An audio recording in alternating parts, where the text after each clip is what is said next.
रब्बी हंगामासाठी मक्याच्या best top 5 ज्या वाण आहेत तर त्या वाणाबद्दल आपण येथे माहिती पाहणार आहोत। सगळ्यात प्रथम म्हणजे पाटील बायोटेक कंपनीचा बाजीरावचं जर वैशिष्ट्य सांगायचं झाल्यास याला उभ्या जर दाण्याचा विचार केला तर 40 ते 45 दाणे आहे आणि ओळीचा जर विचार केला तर जवळपास 16 ते 18 ओळी याला एका कणसाला आपल्याला पाहायला मिळतं। तर हा पाटील बायोटेक कंपनीचा बाजीराव आहे। त्यानंतर आपण जर ॲडव्हान्टा कंपनीकडे गेलो तर ॲडव्हान्टामध्ये PSC 741 ही खूप जबरदस्त अशी एक व्हेरायटी आहे। यावर्षी इथं शॉर्टेजचा थोडा होऊ शकतं, त्यामुळे तुम्हाला मिळेल तर ही सुद्धा तुम्ही लागवडी करू शकता।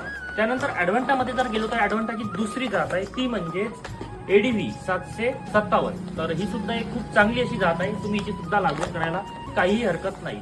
आता आपण बाहेरमध्ये जर गेलो तर DKC 9150 ही सुद्धा बाजारपेठेमध्ये खूप जबरदस्त अशी जात आहे। तर मी तुम्हाला ज्या सांगितलेल्या जाती आहेत तर तुम्ही याच्यापैकी कोणती जात ही लागवड करता मला कमेंट बॉक्समध्ये नक्की सांगा।